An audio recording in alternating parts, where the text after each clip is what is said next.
Bab 2740. Tidak ada lagi Yana. Warrior yang menghadapi Yana, dia memandang Yana dengan sangat serius. Yana, aku tahu, situasi kita saat ini sangat buruk, sangat-sangat tidak baik, tapi, dengarkan aku. Kak Warrior tanggung, ada masalah apa? Kak Warrior yang tanggung, kamu jangan menanggungnya, meskipun ingin menanggungnya. Kamu harus menunggu sampai aku tidak bisa menanggungnya lagi, baru kamu tanggung, mengerti? Yana memandang warrior yang dan tidak berbicara. Warrior yang berkata lagi, aku tahu kamu ingin membantuku, tetapi kamu harus tahu jelas, di hati kami, kamu adalah yang paling penting. Jadi, jangan lakukan hal bodoh, paham? Setelah itu, warrior yang menempatkan sepasang tanduk itu kembali ke kepala Yana. Kemudian dia menarik Yana, berbalik dan berjalan kembali. Tubuh asli macam apa, tidak perlu peduli. Pada saat ini, warrior yang tiba-tiba menyadari, dia tidak dapat menarik Yana, dia berhenti, berbalik melihat Yana. Yana menundukkan kepalanya dan tidak berbicara. Warrior yang mengerutkan kening, tidak patuh. Yana menggelengkan kepalanya, Kak Warrior, ayo kita cari, ya. Warrior yang menggelengkan kepalanya, tidak mau. Yana menatap warrior yang, aku tidak akan kembali ke dulu, aku hanya perlu memakan tubuh fisikku sendiri. Oh tidak, itu menelan tubuhku sendiri, bukan menyatu. Menelan. Warrior yang sedikit mengernyit, apa maksudnya? Yana berkata, hanya menelan, sama seperti aku menelan orang-orang itu, tapi kali ini aku menelan diriku sendiri. Hanya saja, jika begitu, aku mungkin tidak dapat dengan cepat kembali ke kondisi puncak aku. Jika aku tidak bisa segera kembali ke kondisi puncak, aku hanya bisa membantu Kak Warrior dalam peran kecil itu. Warrior yang tersenyum dan berkata, itu sudah cukup. Kemudian, dia mengusap kepala kecil Yana dan berkata dengan nada lembut, bawa jalan. Tapi, kamu harus berjanji kepada Kak Warrior, kamu tidak akan pernah melakukan hal bodoh, jika tidak, Kak Warrior dan Shiro tidak akan memaafkanmu. Dan juga, kamu pasti tidak ingin melihat suatu hari kamu dan Kak Warrior bertarung hidup dan mati, kan? Yana tersenyum dan berkata, tentu saja. Warrior yang mengangguk, dan begitulah, di bawah kepemimpinan Yana, keduanya menghilang ke langit berbintang yang jauh. Kota Wanji. Fero Ding datang ke ruang rahasia bawah tanah, dan di sampingnya adalah Irene An. Di dalam ruang rahasia, sesosok bayangan ilusi muncul di depan kedua wanita itu. Orang yang datang adalah Hussein-di. Fero Ding berkata pelan, Senior Hussein-di, bisakah kamu menemukan kultivator pedang itu? Hussein-di menggelengkan kepalanya, dia mungkin telah memasuki alam semesta 4 dimensi.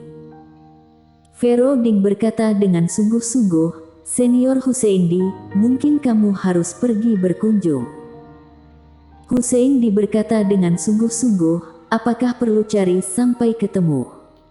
Fero Ding mengangguk, perlu. Hussein-di mengangguk, aku akan pergi cari lagi, tetapi aku tidak berani masuk terlalu jauh. Fero Ding berkata, jika terlalu berbahaya, senior berhenti saja, jangan mengambil risiko. Hussein-di mengangguk, aku mengerti. Setelah berbicara, tubuhnya bergetar dan langsung menghilang di tempat. Fero Ding duduk di samping, tak lama kemudian, gulungan tidak berhenti muncul di atas meja di depannya. Fero Ding mengambil sebuah gulungan dan melihatnya sebentar, lalu terkekeh, lihat, meskipun tidak ada kekacauan besar di dunia ini, tetapi ada kekacauan kecil yang tak terhitung jumlahnya, dan ada berbagai tempat di dunia ini, adat istiadat etnis berbeda, dan banyak hal yang benar-benar merepotkan, dan tidak dapat ditekan paksa dengan kekuatan seni bela diri. Irene An melirik Fero Ding, sangat kacau. Ferolding tertawa dan berkata, tidak mudah mengelola suatu negara, apalagi seluruh alam semesta 3 dimensi. Berantakan tidak masalah, hanya perlu menyeimbangkan banyak kekuatan, tidak boleh membiarkan sebuah keluarga menjadi terlalu kuat, dan juga, sekarang banyak kekuatan berhubungan erat, dan mereka dapat mempengaruhi seluruhnya. Tentu saja, ada orang itu, semua kekuatan harus menahan diri dan tidak berani macam-macam. Selain itu, mereka tidak berani melanggar perintah di sini. Bicara sampai di sini, dia berhenti sejenak, kemudian berkata, aku benar-benar khawatir tidak ada yang akan menekan orang-orang ini di masa depan, dan dunia ini akan menjadi semakin kacau. Semakin kacau. Irenean sedikit mengernyit, tidak sampai segitunya kan? Ferolding berkata dengan lembut, alokasi sumber daya. Sekarang, sumber daya, surga 10 alam, dialokasikan oleh kita, dan aku, sebisa mungkin mendistribusikan secara merata. Perilaku aku, sudah mendapat kritikan dari beberapa kekuatan. Mereka merasa, sumber daya ini harus dikumpulkan untuk semua orang, dan meskipun dialokasikan untuk dunia bawah, itu juga hanya bisa bagian yang sangat kecil. Jika benar-benar seperti itu, maka alam semesta 3 dimensi ini akan ada jurang pemisah yang sangat lebar antara yang kuat dan yang lemah. Yang kuat akan semakin kuat, dan yang lemah akan semakin lemah. Ini seperti dulu kita pernah ditekan oleh dunia tingkat tinggi. Irenean terdiam. Benua pendekar hitam yang dulu, sebuah dunia kecil, pada akhirnya lenyap. Ferolding berdiri, dia melihat ke kejauhan, informasikan surga 10 alam, dalam sejarah, pada dasarnya tidak pernah muncul, tetapi sekarang, sudah muncul. Dan surga 10 alam harus menjadi ada orang yang bisa menanggungnya, jika tidak, kalau terjadi kekacauan, itu benar-benar tidak terbayangkan. Irenean menggelengkan kepalanya, lakukan yang terbaik. Ferolding berkata sambil tersenyum, memang. Masalah sudah berkembang sampai pada titik ini, kita hanya bisa melakukan yang terbaik. Ayo, ikut aku pergi mengurus sedikit masalah. Beberapa orang tua sedikit keras kepala padaku. Irenean mengangguk. Kedua wanita itu meninggalkan ruang rahasia. Di langit berbintang, warrior yang menggunakan pedang pengendali bersama Yana melesat dengan cepat. Setelah beberapa waktu berlalu, Yana kali ini berhenti dan menunjuk ke langit berbintang di kejauhan. Aku sudah merasakannya. Warrior yang ragu-ragu, lalu berkata, berbahaya tidak? Yana berpikir sejenak, dan hendak berbicara. Saat ini, warrior yang tiba-tiba berkata, ini saja masih perlu pikir. Yana menyeringai, seharusnya tidak berbahaya. Warrior yang berkata dengan tegas, Yana, jangan belajar seperti Shiro. Sifat buruk Shiro, sudah menjebaknya berkali-kali. Yana tersenyum dan berkata, jangan khawatir, tidak akan ada bahaya, kecuali wanita itu ingin menyerang kita sekarang. Wanita itu. Warrior yang berkata dengan sungguh-sungguh, Yana, apakah kamu pernah bertarung melawannya? Mendengar ini, senyum Yana berangsur-angsur menghilang. Dia mengangguk, ingat sedikit, dia sangat kuat, aku dipukuli habis-habisan olehnya. Warrior yang. Yana melirik warrior yang, dia sangat kuat, dia menghancurkan tubuhku. Pada saat itu, meskipun 10 master teratas di dunia ada di depanku, aku berdiri dan membiarkan dia memukul, mereka juga tidak dapat menghancurkan tubuhku. Waktu itu, aku juga sangat arogan, hei, tapi aku tetap dipukuli.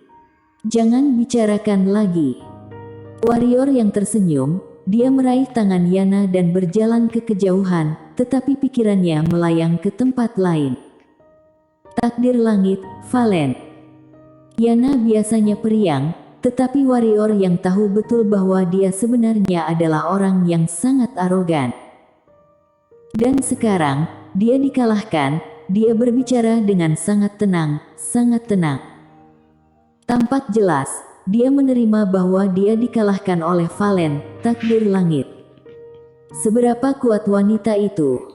Mata warrior yang perlahan tertutup. Kakak warrior. Pada saat ini, sebuah suara menarik pikiran warrior yang kembali. Yana menunjuk ke kejauhan, lihat. Warrior yang mendongak dan tidak melihat apa-apa. Yana berkata, aku merasakannya, di sana. Warrior yang merenung sedikit, lalu mengeluarkan pedang isolated dan menebas. Puff. Saat cahaya pedang hitam melintas, ruang hampa itu tiba-tiba terbelah, dan segera, ruang hampa itu bergetar hebat, kemudian sebuah celah besar muncul di antara warrior yang dan Yana. Di dalam, warrior yang bertanya. Yana mengangguk. Warrior yang meraih tangan Yana dan berjalan menuju celah tersebut, dan tak lama kemudian, mereka memasuki celah itu, dan baru saja mengkristalkan celah tersebut, seberkas cahaya pedang tiba-tiba melayang di celah tersebut, di hadapan dia dan Yana. Mata warrior yang sedikit menyipit, aura cahaya pedang ini sangat familiar baginya. Ini adalah aura pedang dari pedang menjalani kebenaran. Warrior yang mengeluarkan leluhur pedang, dan hendak menyerang, saat cahaya pedang tiba-tiba melonjak naik ke langit, langsung menghilang di depan mata warrior yang dan Yana. Yana berkata pelan, dia sengaja tidak menghentikan kita. Itu dia, tentu saja, mengacu pada bos takdir langit, Valen. Warrior yang terdiam sejenak, lalu tersenyum, kebetulan, tidak membuat repot kita. Ayo pergi. Yana mengangguk dan terus mengikuti warrior yang. Ini adalah ruang hampa yang kosong, dikelilingi oleh kegelapan, dan tidak berujung. Setelah berjalan entah berapa lama, akhirnya, tidak jauh dari sana, warrior yang melihat seekor raksasa. Raksasa itu terhalang oleh 4 cahaya pedang di 4 arah. Karena diselimuti cahaya pedang, jadi penampilan sebenarnya dari raksasa itu tidak bisa dilihat. Namun, dilihat dari bentuk tubuhnya yang samar-samar, itu masih terlihat seperti Yana, dengan 2 tanduk panjang dan ekor yang panjang. Yana menatap raksasa di kejauhan, ini tubuh utamaku. Warrior yang memandang Yana, Yana, ingat apa yang aku katakan sebelumnya. Yana mengangguk. Warrior yang dengan ringan mengusap kepala kecil Yana, masalah besar, kau warrior yang akan menanggungnya dulu, jika tidak mampu lagi, baru kamu yang tanggung, jangan mengacaukan urutannya, mengerti? Yana mengangguk, lalu dia berjalan ke kejauhan.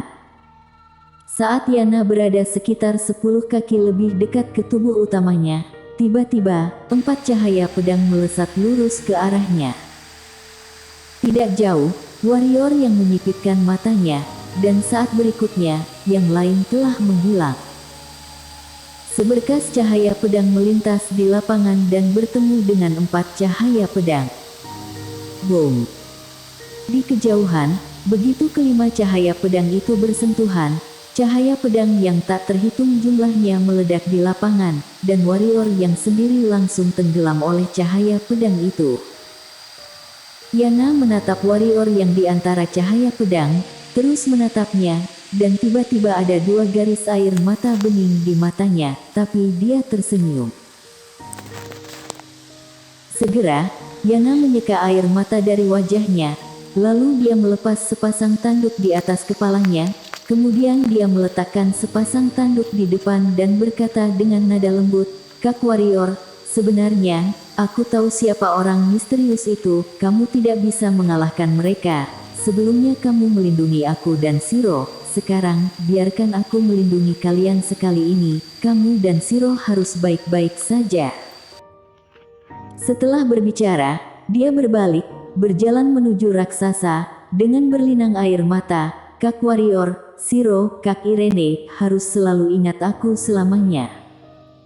Setelah kepergian ini, tidak akan ada lagi Yana di dunia. Bersambung.